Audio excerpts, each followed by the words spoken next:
मेरा नाम सकीना है। मेरी उम्र अभी 32 साल है और ये कहानी तकरीबन 3 साल पहले शुरू हुई थी। मैं एक शादीशुदा औरत हूँ और एक छोटी मासूम बच्ची की माँ हूँ। मेरा शौहर दुबई में काम करता था और साल में बस 20 दिन की छुट्टी पर हमारे पास आता था। जिंदगी आम सी चल रही थी, लेकिन इस मामूल में अक्सर तन्हाई का एहसास होता था। घर की 4 दीवारी, बच्ची की जिम्मेदारियां और शौहर की गैर मौजूदगी, ये सब कभी कभार मेरे लिए बोझ बन जाते थे। मेरा शौहर बहुत अच्छा इंसान था। वो मुझसे बहुत मोहब्बत करता था और हर मुमकिन तरीके से मेरी खुशी का ख्याल रखता था, लेकिन फासले की वजह से हमारे दरमियान बस फ़ोन की बातों तक ही ताल्लुक़ महदूद रहता था। मैंने खुद को इस ज़िंदगी का आदी बना लिया था, लेकिन फिर भी कभी कभार दिल तन्हाई से भर जाता था। मेरे इर्द गिर्द रहने वाले कुछ मर्दों ने मेरे तन्हा होने का फ़ायदा उठाने की कोशिश भी की।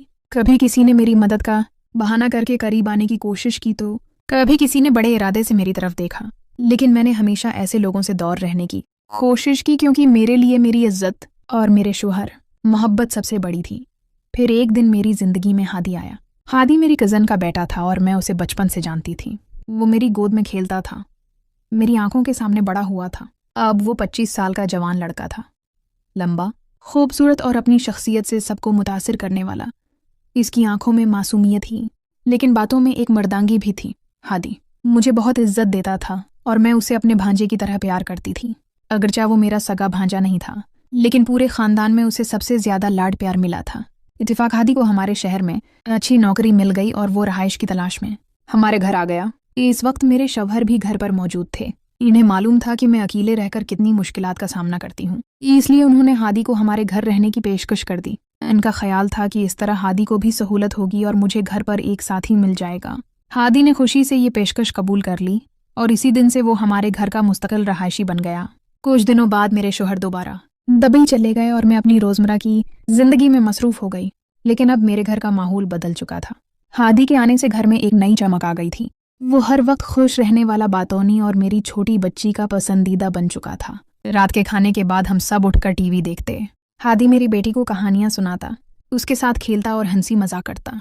मेरी बेटी उससे बेहद मोहब्बत करने लगी थी और हादी भी उसे अपनी छोटी बहन की तरह प्यार करता था। हादी ने न सिर्फ घर का माहौल खुशगवार बना दिया, बल्कि मेरी रोज़मर्रा की परेशानियों को भी कम कर दिया। छोटे मोटे कामों के लिए अब मुझे बाहर जाने की ज़रूरत नहीं पड़ती थी। हादी खुद ही बाजार से सामान ले आता, घर के छोटे मोटे काम कर देता और हर तरह मेरी मदद करता। घर में एक मर्द की मौजूदगी ने मुझे तहफ़्फ़ुज़ का एहसास दिलाया और मैं खुद को पहले से कहीं ज़्यादा सुकून महसूस करने लगी। हादी हफ्ते के कुछ दिन हमारे साथ रहता और जम्हा की रात अपने वालदीन के पास चला जाता, फिर पैर की सुबह 12 बजे दफ्तर चला जाता।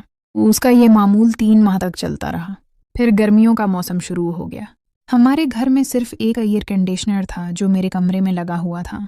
जब गर्मी शिद्दत अख्तियार कर गई तो मैंने हादी से कहा कि वो मेरे कमरे में ही रहे, सो लिया करो। मेरे दिल में कोई बड़ा ख्याल नहीं था। मैं उसे अपने बेटे की तरह देखती थी, लेकिन क्या मैं वाकई उसे सिर्फ एक भांजे की नज़र से देख रही थी या फिर मेरे दिल के किसी कोने में इसके लिए कुछ और जज्बात भी जन्म ले रहे थे? ये वो सवाल था जो अभी तक मेरे जहन में आया ही नहीं था। हादी के मेरे कमरे में सो जाने के बाद से कुछ अजीब सी तब्दीलियां रोनमा होने लगी थीं। वो रात को मोबाइल पर किसी से लंबी लंबी बातें करता और जब मैं पूछती तो शर्माते हुए कहता, कुछ नहीं खाला, बस दोस्तों से बात हो रही थी। एक दिन मैंने उसके चेहरे पर एक अजीब सी मुस्कुराहट देखी। जब मैंने मज़ीद पूछा तो उसने एतराफ़ किया, खाला, मैंने एक लड़की से बातचीत शुरू कर दी है। वो मेरे दफ्तर में काम करती है। इसका नाम मारिया है। ये सुनकर मेरा दिल एक अजीब जज्बाती कश्मकश में पड़ गया। एक तरफ मुझे खुशी हुई कि मेरा भांजा अब जवान हो गया है और अपनी ज़िंदगी बनाना चाहता है, लेकिन दूसरी तरफ मेरे दिल में एक चुभन सी हुई। वजह क्या थी? क्या मैं वाकई इस लड़की से हसद महसूस कर रही थी? मैंने खुद को समझाने की कोशिश की कि यह तो फितरी बात है, हादी को अपनी उम्र की लड़कियां ही पसंद आएंगी, लेकिन फिर भी मेरे दिल में एक अजीब सी बेचैनी थी। शायद इसलिए कि हादी अब मेरी रोज़मर्रा ज़िंदगी का अहम हिस्सा बन चुका था। वो सिर्फ एक मेहमान नहीं रहा था, बल्कि मेरे दिन भर के मामूलात, मेरी खुशियों और गमों का साथी बन चुका था। कुछ हफ्तों बाद हादी का रवैया बदलने लगा। वो पहले की तरह हंसमुख नहीं रहा था। एक दिन मैंने महसूस किया कि वो खाना भी ठीक से नहीं खा रहा। जब मैंने वजह पूछी तो उसने बताया कि खाला मारिया ने मुझे छोड़ दिया है। वो अपने बास के साथ मिलकर किसी दूसरे शहर चली गई है। उसकी आंखों में दर्द था, लेकिन वो रो नहीं रहा था। मैंने उसे तसल्ली देते हुए कहा, बेटा, दुनिया ख़त्म नहीं हुई, تمہیں اس سے بہتر لڑکی ملے گی۔ لیکن میرے دل میں ایک عجیب سی خوشی تھی۔ کیا میں واقعی اس کے ٹوٹنے پر خوش ہو رہی تھی؟ میں نے فیصلہ کیا کہ ہادی کو اس ڈپریشن سے نکالنا ہے۔ ایک جمعہ کی شام میں نے اسے ریسٹورنٹ کھانے پر لے جانے کا پروگرام بنایا۔ وہ پہلے تو بس چپ چاپ بیٹھا رہا، لیکن پھر آہستہ آہستہ نارمل ہونے لگا۔ گھر واپس آ کر میں نے اس کے موبائل سے ماریا کی تمام تصویریں ڈیلیٹ کروائیں اور کہا، اب سے تمہاری گرل فرینڈ نہیں، دوست بنوں گی، اور ایک شرط ہے، اب مجھے خالہ یا آنٹی نہیں کہو گی، بلکہ سکینہ کہہ کر پکارو گی۔ ہادی نے حیرت سے کہا، لیکن خالہ، میں نے مسکرا کر کہا، تم اب جوان ہو چکی ہو اور میں تمہاری دوست بننا چاہتی ہوں۔ اس رات کے بعد ہمارے تعلقات میں ایک نئی جوش آ گئی۔ ہادی میرے ساتھ زیادہ کھل کر بات کرنے لگا۔ ایک دن جب میں نے اس سے پوچھا، کیا تمہیں اب بھی ماریا یاد آتی ہے؟ تو اس کا جواب تھا، اب جب تم میرے ساتھ ہو تو مجھے کسی اور کی ضرورت نہیں۔ یہ سن کر میرے دل کی دھڑکن تیز ہو گئی۔ کیا یہ صرف ایک بھتیجے کی محبت ہی یا کچھ اور؟ میں نے اس کی آنکھوں میں دیکھا تو وہاں ایک نئی چمک تھی۔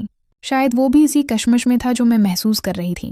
ایک رات جب ہم دونوں ٹی وی دیکھ رہے تھے، ہادی نے اچانک میرا ہاتھ پکڑ لیا۔ میں حیرت سے اس کی طرف دیکھ رہی تھی تو اس نے کہا، سکینہ، میں، مگر وہ اپنی بات مکمل نہ کر سکا۔ اس کی آنکھوں میں جو کچھ تھا وہ الفاظ سے زیادہ واضح تھا۔ ہادی کے ہاتھ نے میرے ہاتھ کو چھوا تو میں نے ایسا محسوس کیا جیسے بجلی کا جھٹکا لگ گیا ہو۔ اس کی انگلیاں میرے ہاتھ میں لرز رہی تھیں۔ میں نے اس کی طرف دیکھا تو اس کی آنکھوں میں ایک ایسی بے چینی تھی جیسے وہ کچھ کہنا چاہ رہا ہو مگر الفاظ اس کے گلے میں اٹک گئے ہوں۔ کیا بات ہے ہادی؟ میں نے نرمی سے پوچھا۔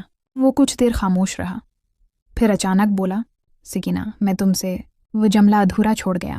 اس کا چہرہ سرخ ہو گیا تھا۔ میں نے اس کی پریشانی کو سمجھتے ہوئے کہا، تم مجھ سے کچھ کہنا چاہتے ہو؟ بے خوف ہو کر کہو۔ ہادی نے گہری سانس لی۔ میں تم سے محبت کرتا ہوں، سکینہ نہیں، خالہ والی نہیں، ایک مرد کی محبت۔ یہ الفاظ سن کر میری سانس رک گئی، دل تیز دھڑکنے لگا۔ سالوں کی خاموش خواہش، وہ جذبات